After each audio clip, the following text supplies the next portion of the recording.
Let's get right to it. Domestic institutional capital is already front-running U.S. infrastructure demand. We're seeing a massive rotation, a strategic pivot out of intangible ideas into tangible hard assets. This is the only thesis that matters for tonight's U.S. session. Here's the breakdown. Now, if you just glance at the surface, the Korean market looks strong. You see the headline index climbing and you think, okay, broad rally. But this heat map, well, it tells a completely different story. The index is just noise. The real signal is where the capital is flowing. And this right here is the core anomaly we're tracking. While everyone else is busy chasing the index, the smart money is executing a surgical, highly targeted operation. Make no mistake, this is not a broad market rally. So what is this? We call it supply chain arbitrage. And really, it's a simple, brilliant strategy. You've got Asian institutional investors using their time zone advantage to get way ahead of the curve. They are buying up the hardware manufacturers, the companies making the physical nuts and bolts for U.S. policy initiatives, and they're locking in their positions hours before the U.S. market even opens. Here's the macro logic behind it all. In an environment like this, high inflation, geopolitical instability, capital gets spooked. It pulls away from intangible, high-flying software concepts. And where does it go? It seeks refuge. It runs to assets with physical moats, high barriers to entry, defensible, tangible infrastructure.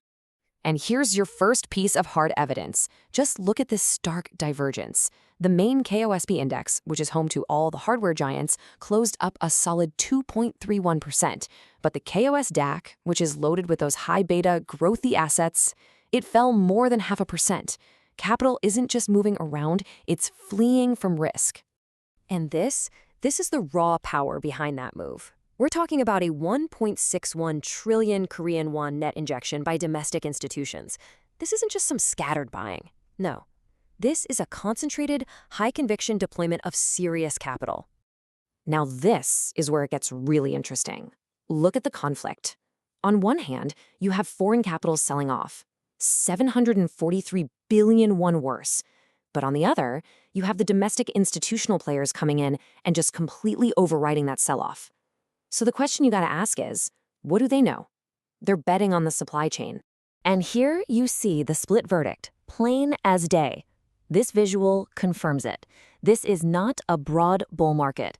It's a highly selective capital rotation, a purge, really, of high beta assets in favor of strategic hardware. So let's follow the money. First stop, shipbuilding. This is a direct bet on securing global logistics and the reconstruction of maritime infrastructure. It's the literal foundation of global trade, and capital is flowing right into it. Second, defense. Look, a signal activation of over 8% in a key supply chain node like Hanwha Aerospace doesn't just happen by accident. This is the market preemptively pricing in the accelerating demand for security, both in the U.S. and globally. Third destination, nuclear and energy infrastructure. That 5.18% advance in Doosan interoperability, that's a crystal clear signal.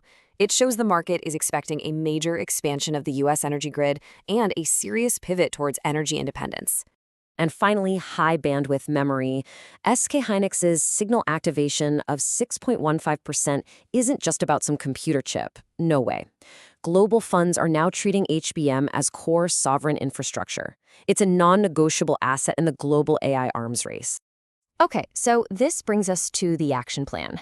The analysis phase is now over. We are bridging this powerful signal from Asia directly to tonight's targets in the U.S. market, T-minus 12 hours. Let's get tactical. The big catalyst for the U.S. session is the core PCE price index, dropping at 8:30 a.m. Eastern. This is a number that's going to either pour fuel on this hardware thesis or throw cold water on it. So here's the execution plan.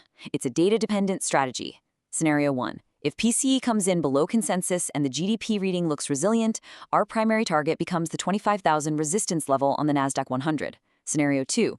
If PCE is hot and GDP is slowing, our mission flips. We switch to defense, and we hold the line at the critical 24,700 support level. Our main battleground is the NASDAQ 100. And the key pivot, the absolute line in the sand, is 24,946. Your entire tactical bias for the session is determined by what happens at this number. The execution is simple and clear. If the NQ breaks and holds above that pivot, you maintain your long positions in AI infrastructure. But if it breaks below 24,700, you immediately reduce your equity exposure and raise your cash weighting to 40%. No hesitation. Now let's talk about our lead indicator, Nvidia. The correlation between SK Hynix and Nvidia is incredibly tight, often with a row well over zero 0.8. So for this, the key pivot is simple. It's just the previous day's closing price. If Nvidia breaks above that level, you hold your positions. The goal is to capture the momentum flowing from that powerful SK Hynix signal. But if it breaks below, you execute strict risk management, because a break below tells us the US market is rejecting the Asian hardware rally, probably due to bigger macro fears.